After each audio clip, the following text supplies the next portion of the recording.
Manyonghamnida mga kanyong to my channel, AnongSayoTv. Today's video, isi-share ko yung experience ko nung na-demonetize ako ni YouTube. So, before that, na-reach ko yung requirements ni YouTube na 1,000 subscribers and 4,000 public watch hours noong December 19, 2019. And actually, my actual subscribers that time was around 1,008. And then, yung public watch hours ko, 4,020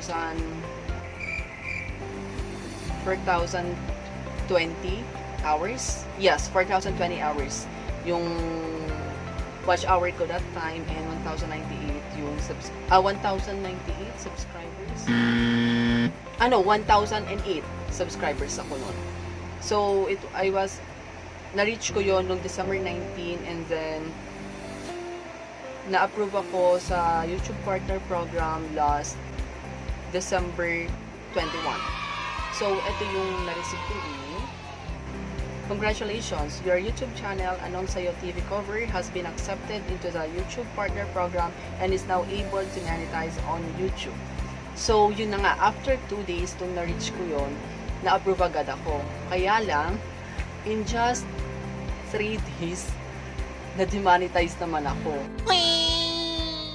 Hindi ko kasi na-screenshot yun eh. Basta ang sabi doon, ang na-receive kong email naman, okay, so na-receive ko yung email noong December 24th. Ang sabi, during a recent interview, our team of policy specialists carefully looked over the videos you've uploaded to your channel, AnongSayoTv cover.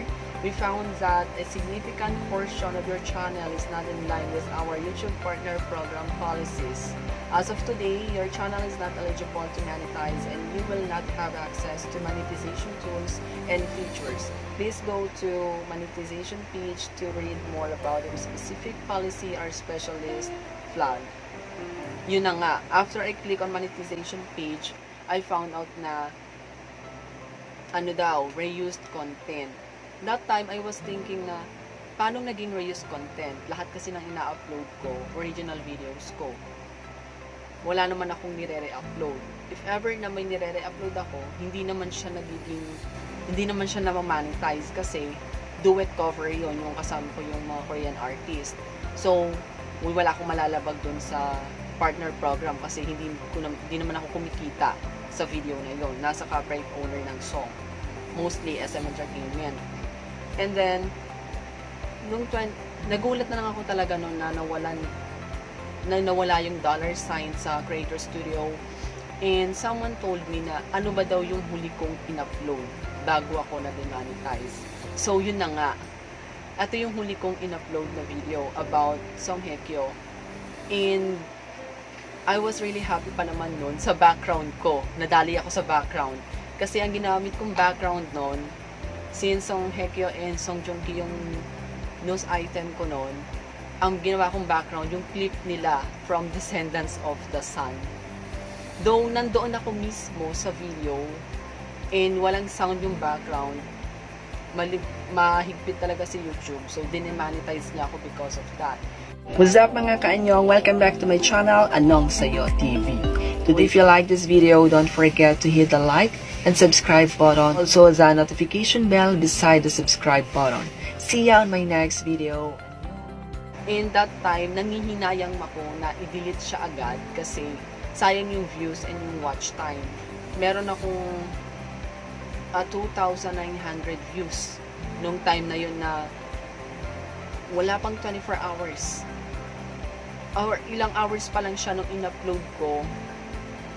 Mga around 4 hours. Then, pagdating ng gabi, morning ko siya in-upload eh. Pagdating ng gabi, doon ko lang napansin na demonetize na ako. So, someone told me na i-delete ko na lang daw yun or i-private. Pero syempre, yun na nga, because of views, dahil din sa watch time, nakakahinayang. So, pinag-isipan ko siyang maigi. And when I got demonetized, yung December 21, pwede daw ako mag-re-apply sa partner program ng January 22nd. Kasi 1 month yon. So, technically, dapat nga 21 din eh. Pero nasa January 22 yung nakalagay. So, ayun na nga, hindi ko muna siya dinilit, hinayaan ko muna rin siya sa channel ko, hanggang sa ginawa ko na lang, nag-try akong gumawa ng panibagong video noon, and then pinalitan ko yung background ko ng picture na lang, hindi na video clip. And after ko yung gawin, hindi na ganun karaming naging views. Right now, nasa 300 plus yung views niya. Ayan, nasa screen. And sabi ko, sayang talaga kasi sayang talaga yung views. Dinilit ko siya. Actually, napag-desisyonan kong i-delete siya nung January 20, I believe. Yes, January 20 ko siya dinilit.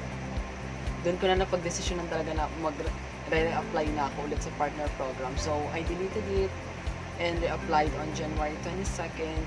Then, got approved again on January 26th. And yun na nga, tuloy-tuloy na. Hindi na ako gumagamit ng mga video clip as my background kasi lakas makaka-copyright.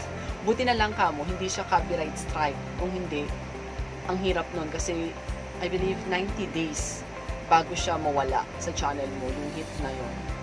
Ano lang siya yung biglang sudden, ano lang na, according din sa email na sabi ni YouTube na maaring hindi daw sinadya, unintentionally na ginawa yun, pero still, nalabag si partner program. So, yun lang. So, dinilit ko siya. So, nireview ko maigi yung videos ko. And until now, pictures na lang ginagamit ko na background. Hindi na ako nag-video clip. Though, maganda sana kung video clip na related sa mismong video na ginagawa ko yung magiging background. Pero, no. Kasi nga, lakas makaka-copyright. Sa mga YouTube creator na kagaya ko na nag-uumpisa pa lang, wag kayong gagamit ng mga videos ng mga videos na hindi naman sa inyo talaga. Sabi ng iba, technique daw dyan, i-flip mo lang yung video para hindi talaga ma-detect or lagyan ng borderline, yung maliit lang siya na part sa video, wag yung full screen, pero hindi din eh. Kasi, actually recently din, may copyright claim ako. Kasi mostly yung copyright claim, hindi siya downloadable sa YouTube unless naka-premium account ka. Kasi yung last video ko, eto, yung Psycho But It's Okay na video clip teaser. Hindi siya full screen, pero nagulat ako nung may copyright daw. So, binasa ko agad yung email. Pero, luckily, copyright claim lang siya. Hindi ko siya pwedeng i-monetize. Okay lang. Hindi ko siya pwedeng i-monetize kasi kay copyright owner yung pupunta. So, parang cover song lang yung nangyari. Hindi siya talaga copyright strike. So, talaga ngayon, iwasan ko na talagang maigi yung mga video clip. And, iiwasan ko na yung paggamit ng video clip sa mga videos ko. So, yun lamang mga kaanyo. Kung meron kayong tanong tungkol sa pag-apply sa partner program, pwede kayo mag-comment and I will try to answer your questions. That's it mga kaanyo. Kung bago ka lamang sa channel ko, don't forget to hit the like and subscribe button and also the notification bell beside the subscribe button for you to be updated on my upcoming videos and for more Anyong Chika updates, for more tutorials, personal vlogs. Actually, masyadong kung ano lang maisipan kong gawin talaga. Wala akong specific content. Mostly, ang na-upload ko talaga, Korean showbiz happenings. So, that's it mga kaanyong. See you on my next video. Annyeong. Oops, kala nyo tapos na, no? So, eto na nga. Ito na yung mechanics sa paraffle ko na ito. Kung sino makakahula kung saang kanta or kung anong music video yung background na ginamit ko dito, mananalo ng 20 peso load. Yung unang dalawang magko-comment, yun yung mananalo. So, kapag may nanalo na, magko-comment ako mismo. Or magre-reply ako dun sa may comment niya kung tama ba siya or hindi. So, yun lang mga kaanyong. Hula na kung anong kanta ito ginamit yung background ko na to. Yung mga ulap-ulap na to. Siyempre, ang clue ko lang dyan, K-pop. Pero hindi ko sabihin ko anong group. Kasi pag sinabi ko po anong group, iisa-isahin yung i-search yung mga music video nila. So, yun lang mga kaanyong. So, that's it na talaga. Annyeong!